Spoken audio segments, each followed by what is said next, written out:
بسم اللہ الرحمن الرحیم۔ ناظرین السلام علیکم۔ انداز بیان چینل کے ساتھ شہباز شفقت مرزا۔ ناظرین، آج کا واقعہ تواضع اور استغفار کی برکت کا واقعہ ہے۔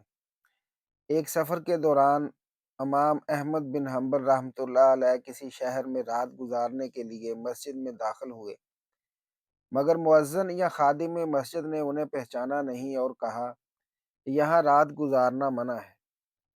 امام احمد بن حنبل رحمۃ اللہ علیہ نے نرمی سے فرمایا، میں صرف چند لمحوں کے لیے یہاں ٹھہر جاؤں، مگر وہ شخص بضد رہا اور انہیں مسجد سے باہر نکال دیا۔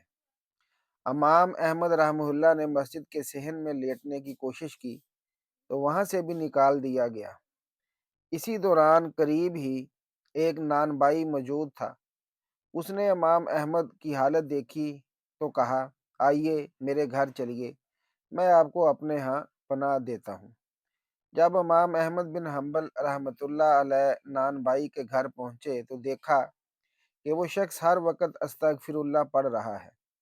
روٹیاں پکاتے وقت، آٹا گوندتے وقت، اٹھتے بیٹھتے، ہر لمحہ اس کی زبان پر استغفار جاری تھا۔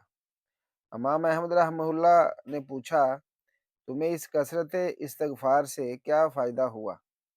نان بھائی نے جواب دیا، جب سے میں نے یہ معمول بنایا ہے، جو بھی دعا مانگتا ہوں اللہ تعالیٰ قبول فرما دیتا ہے، سوائے ایک دعا کے جو ابھی تک پوری نہیں ہوئی۔ امام احمد رحمہ اللہ نے فرمایا، وہ کون سی دعا ہے؟ نان بھائی نے کہا، میں نے اللہ سے دعا کی تھی کہ مجھے امام احمد بن حنبل کی زیارت نصیب ہو۔ یہ سن کر امام احمد کی آنکھوں میں آنسو آ گئے اور فرمایا، سبحان اللہ، میں ہی احمد بن حنبل ہوں۔ اللہ نے مجھے تمہارے دروازے تک کھینچ کر لے آیا تاکہ تمہاری دعا قبول ہو جائے۔ تو ناظرین، یہ ہے استغفار کی اہمیت اور فضیلت۔